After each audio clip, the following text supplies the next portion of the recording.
everyone, it's Cathy Zielske. Welcome back to my channel and the craft/dining room. If you've ever had a full-size cover plate and it's bigger than what you want to do, cut it down. Not the plate, just the die cut. Today's card project is actually very clean and simple, but as you've seen on my channel, sometimes it takes a while to get to that clean and simple. But cutting down the cover plate die was really important to make the whole thing work. Plus, I'm gonna use some of those markers over my shoulder. Those fancy that I barely touch. So to see the way I cut down my cover plate and a clean and simple card project, stick around. That card project is coming up next.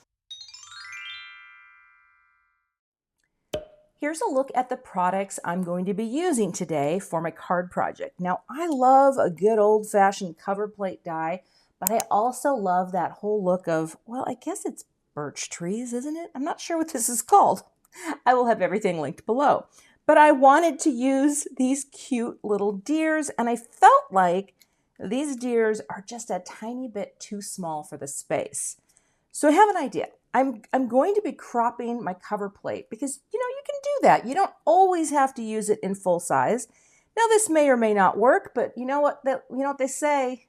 Well, I don't know what they say. We're going to give it a try.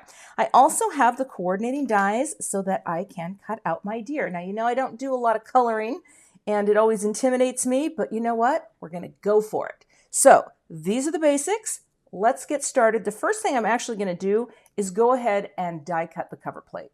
So what I'm going to do is I'm going to take this panel and I'm going to cut it. Now here's something I want to show you because I'm going to link to Jennifer McGuire's video below, but I have recently started doing my plate sandwich in a way that Jennifer showed in one of her videos. And it's the green plates taped onto the cutting plates. And I have been doing this now for about 3 weeks. And I have no warping at all. So I'm always cutting into one plate, and that doesn't change. So I just wanted to show you this because it's Jennifer's idea and it has been working great. Now, when I place this here, right, I'm going to put my top like that, and I'm going to flip it over so that I'm cutting up, but again, always cutting into the same plate.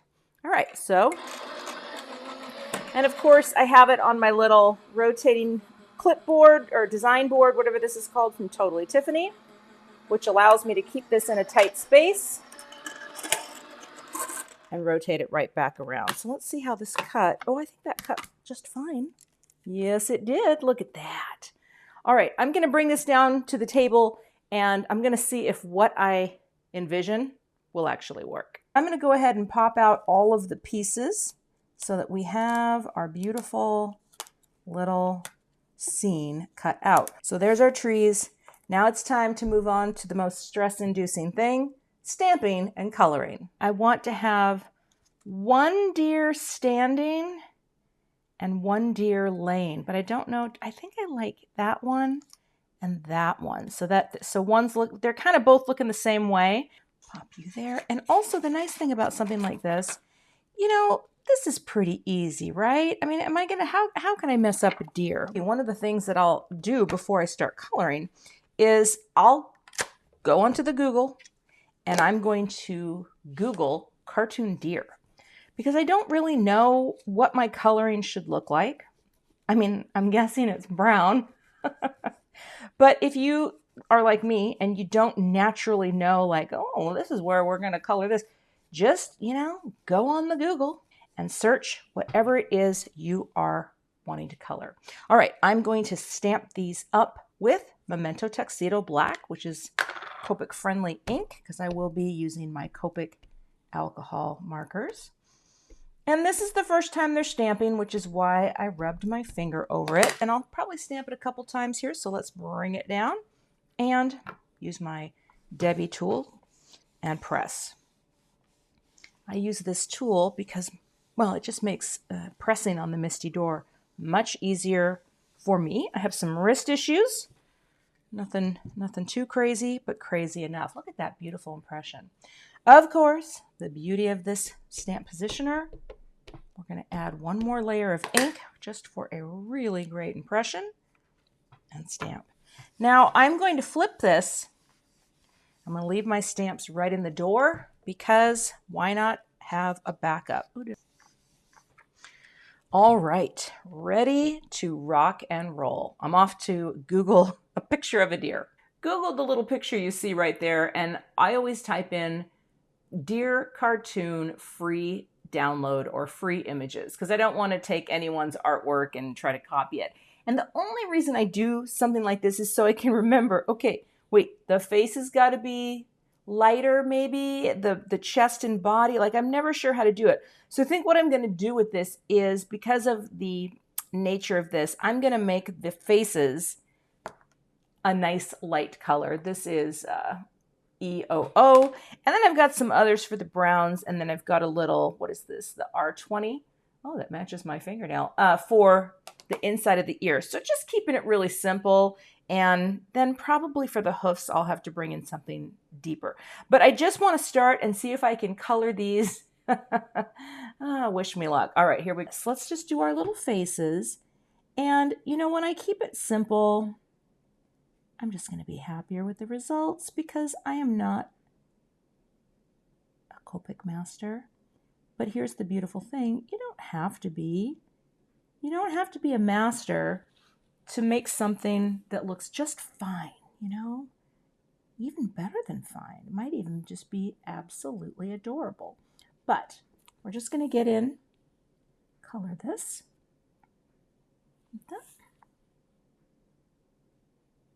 I think the thing I like about images like this is you can keep it very simple. And also with a single pen, I'm just going to add a little extra right over the nose, or not, you know what I mean, right up from the nose like this. You can do, you know, a little shading with a single pen. And you know what? I'm not going to push my luck. All right, we're going to move that aside. Now, I think while I'm feeling the luck, I'm going to do my inside of my ears. Just wanted to show you, I have replaced a lot of my marker chisel nibs with fine tip nibs. Now, if this sketch marker, you get a brush tip and you get a chisel. Other Copic brands, or not brands, but other Copic markers might already come with this harder, firmer tip. But the reason I like it, literally just allows me to get into small places a bit easier.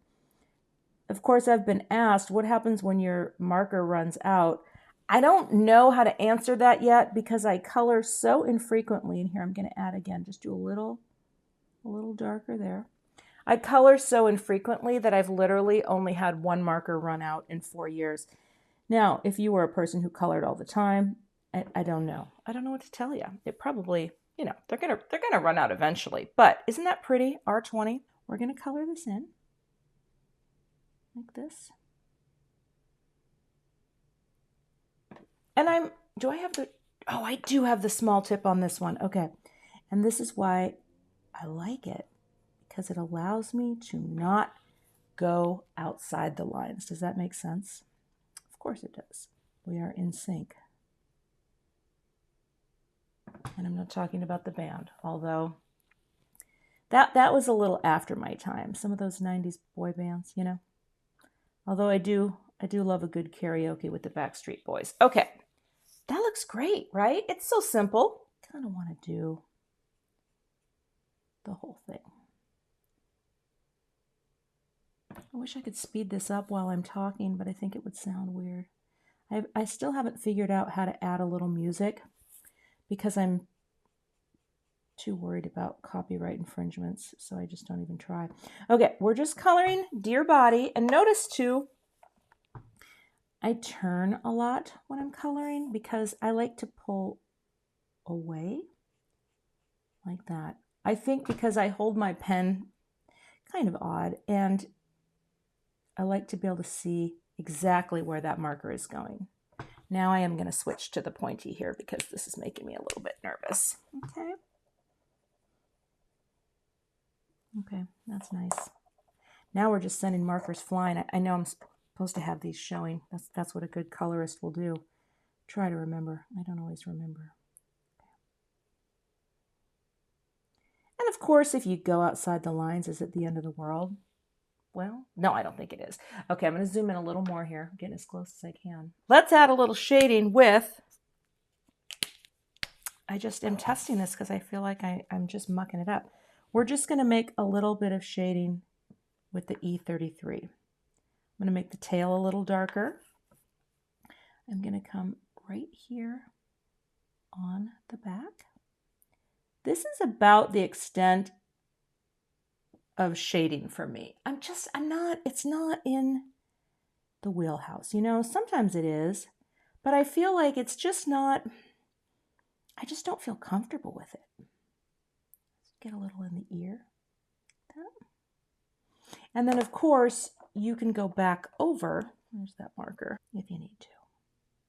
And I thought it would be nicer to have that look a little darker there because, you know, that ear is behind, maybe a little bit more. And maybe this little friend here, because it's, you know, it's behind. And then maybe just a little here, because he's laying. I feel like that's enough, you know, right?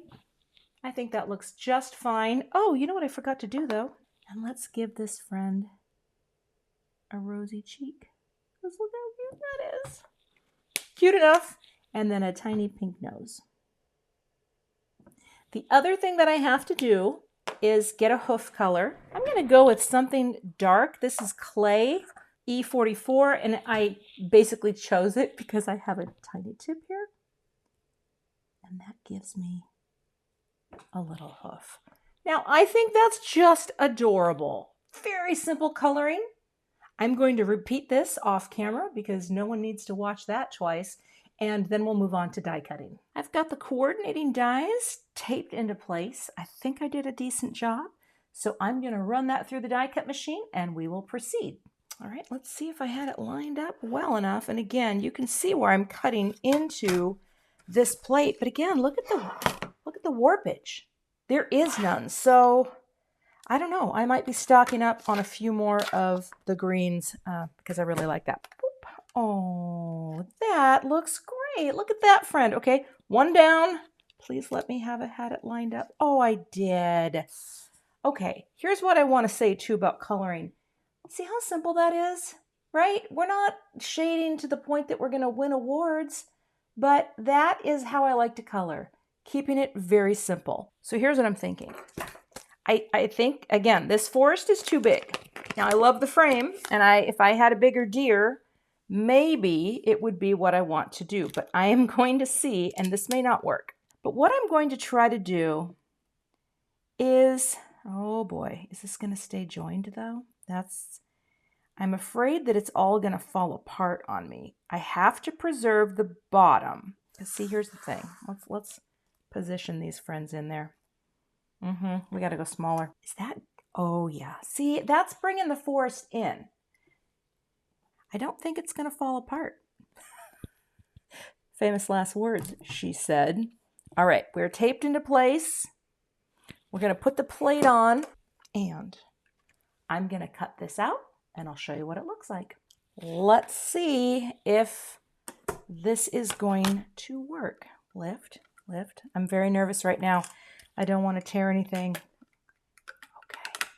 Oh, yes, that's exactly what I wanted. I have a smaller forest from a larger plate. So now I just have to decide what the background is going to be. And, well, you know me, it's probably going to be white. So let's get a card base and start building out the card. Now, the white on white is going to be very clean and simple, right? That's what we're going for. And I still have to figure out my greeting. I'm not sure yet, but I had an idea. So we'll see. First, let's make our card base. And this is going to be a top folding card, which is kind of my favorite to do. I will score right here at 5.5. Get that nice score line.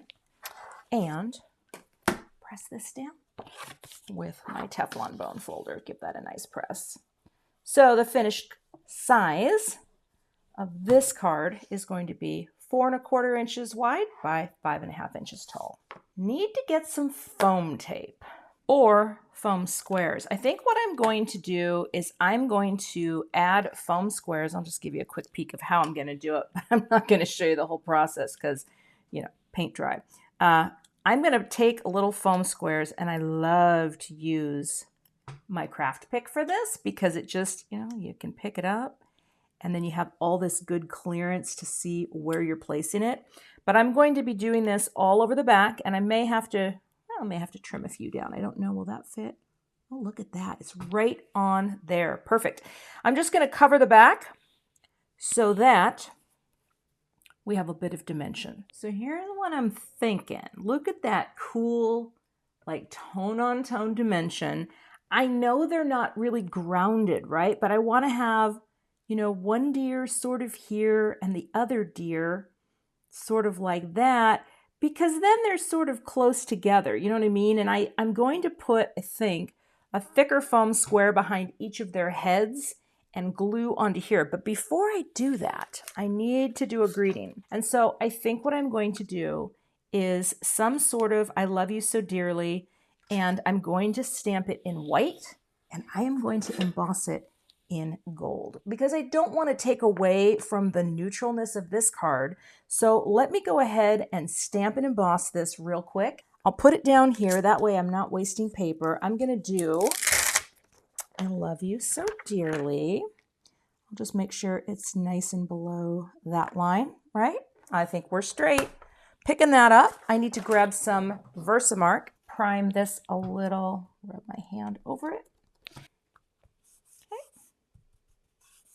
Take our embossing ink, our Versamark pad. Ink this up. I don't want to press too hard because it's so delicate. I just want to transfer it and preserve that nice, delicate look. I think this will be fine. If it doesn't look good, I can restamp it off camera. Let's just sprinkle and see how we did. Oh, that looks just fine. That looks just fine. All right. I'm going to go ahead and grab my heat tool. I'm going to take my little brush here just to get the errant powder that sticks. Sometimes it's staticky. I find that in the transition from summer into fall into winter, where our heat is coming on, we get a little more static, at least in my dining room / craft room. I said that wrong. You know what I mean.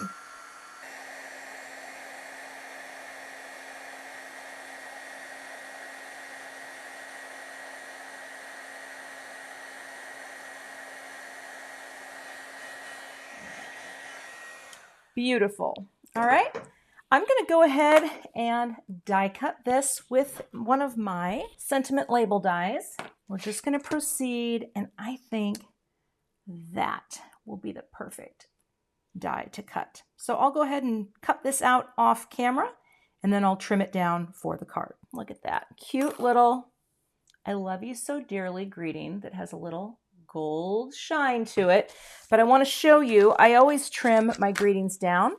And ever since I got this little friend, oh, hello, little baby. It's so tiny. I've had a couple people ask, because I shared this on my Instagram, is this really necessary? And the answer is no. If you have a paper trimmer you love, great. If you are looking for something, let me zoom out here a little so you can see this better. If you're looking for something that's small that will work in your space, and I'm just going to do this, I'm going to unhook my camera for a second because you have to see how limited my space is when I'm working. Like, I don't have a big table, right? Everything is just sort of a hot freaking mess. And so having, right, this small, we'll see if I can get it lined up again. Well, it's going to be as good as it's going to get. Having this small little trimmer just handy is going to be, I'm personally going to love it, because here's the thing. Every time I do a sentiment strip, I never trim these by hand, right? I always trim them with my big paper trimmer. I don't use the mid-size one from Tim Holtz. I have it. I never use it. I use either the big one, or now I'm going to be doing this. So it unhooks from the side. Here's why I love guillotine trimmers in general, but check it out. You can put your little line here right in between the last letter that you have, hold it down and cut. And it just gives you this perfectly trimmed edge.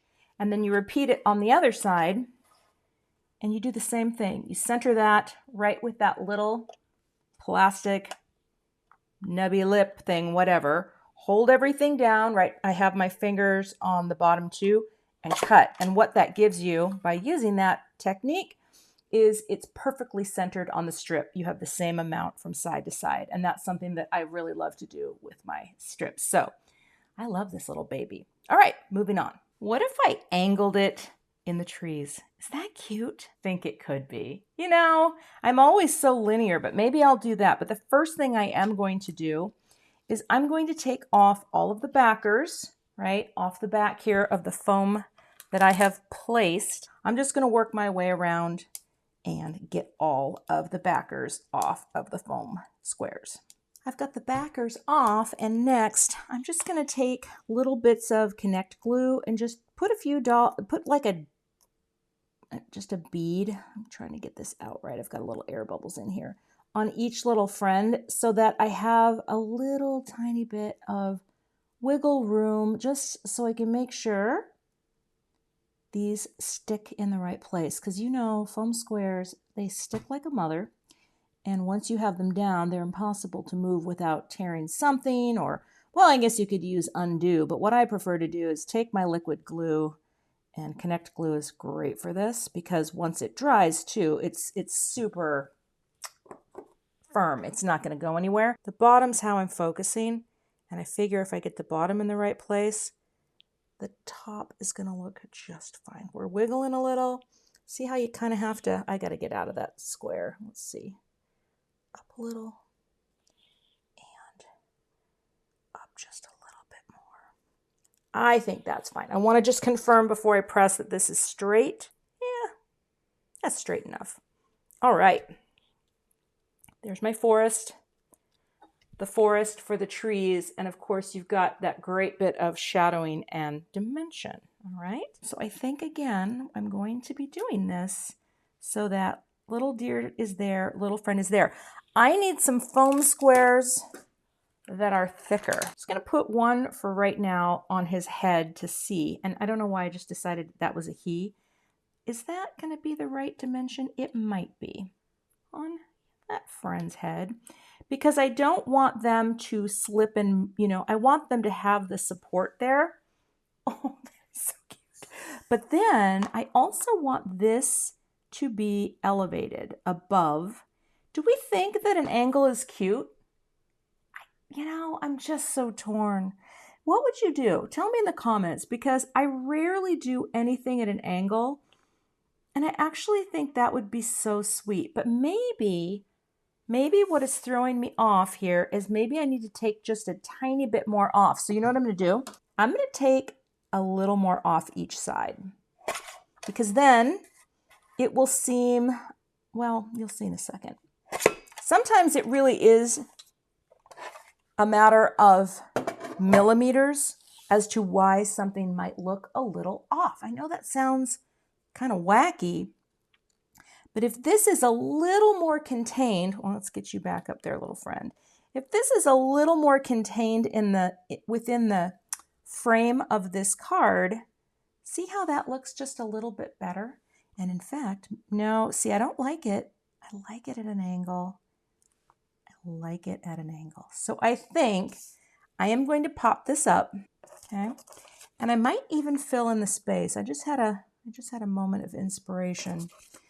Or perspiration, I don't know which. Let's just do that for now, because I think that will give us the lift that we're looking for. See that? How now it's kind of floating above? Oh, I think that's really cute. But what if I put, I need to check something. Hold that thought. Little moment of inspiration. Snowflake. Do you have a little snowflake die? I have this. This is called Harmony Snowflakes. This is the smallest. What if we had a snowflake up top, a snowflake right behind them, like that, and maybe even just one there, right? So what you're creating then is a little more visual interest in your card, but keeping it very simple. That's it. I think that's it. So the first piece that I need to do, and actually kind of like that, very simple, kind of spread it around, and you are going to get picked up like that. And I'm just going to go like that. And then we'll move you out of the way for a second. I'm going to slide that right there. Okay. And it'll dry clear, so we don't have to, you know, oh, wait, what's that? Come on now. Okay. I think I'm ready to put the deer down too. And I'm also going to put a little Debby here just because wherever it makes contact, because I think that dimension is fine. Also, heads up, I have 2 tweezers. One is for gross stuff and one is for less gross stuff. And it's just how I roll. It's just how I roll. All right. And popping you down there. Okay. Whoosh. Get a little in there. And let's see how we, you know what though? He can just overlap. He can overlap the ear because then they're nestling. Am I right? They're totally nestling. Oh, that's even better. I've actually seen my friend Gina K, who's brilliant and makes just the best videos. See, this is the goopy one for goopy stuff. She just uses her finger and just like will, you know, kind of run a little friend through. I just never like to get too much glue on my fingers because I'm a neat knit crafter. I know. I'm embarrassed to tell you that, but okay, look at that. Okay, that little angle, and then this friend will just be up top or over here. No, it would be over here because that's higher, and so this space is a little more open. All right, let's just do a little more squishing here. I have to laugh because I feel like sometimes so much goes into what is really just a clean and simple card. And, you know, that's okay. That's totally okay. Let's just pop you down there like that. It's totally fine. Sometimes it takes a lot of work to make something look easy, but I really do like this. All right, backers off. Backers off. And I showed you how messy my space is. So, you know, if you're ever watching a video and you're like, how is your workspace so clean, Cathy? Oh, it's a hot mess, my friends. It is a hot mess. And every time I make a video, I have to clean up afterwards. All right, just want to make sure side to side. Oh, I want more of that angle like that. I want it to match the branch. You know what? We're going for it. That's my finished card project. I don't know. What do you think? You know, it feels a little out of my typical, only in that I kind of got a little, you know, I got a little layer hungry. But look, I mean, it's so sweet. I think I'm going to have to send this to my best friend because I don't have a lot of people who are going to appreciate my cards, and I know that she won't throw them away. But I hope this inspires you, and especially to keep in mind, if you have a cover plate that you love and maybe a stamp set that isn't quite working from a spatial sense, see if there's a way to cut it down. Make sure that you preserve things. Of course, I could have cut the bottom off too, and then this would have all still been connected. Didn't even think of that one, but I wanted to have a little anchor line. But you can totally cut down a cover plate for a really fun look. You can find all of the supplies that I used in today's video linked below in the information box, and I will see you back here with another card project soon. Thanks so much for watching today. I would love to have you become a subscriber to my YouTube channel. And if you do subscribe, be sure to hit the gray bell below the video so that you don't miss the next time I post. Here are a couple other videos that you might be interested in watching. Thanks so much and have a great day.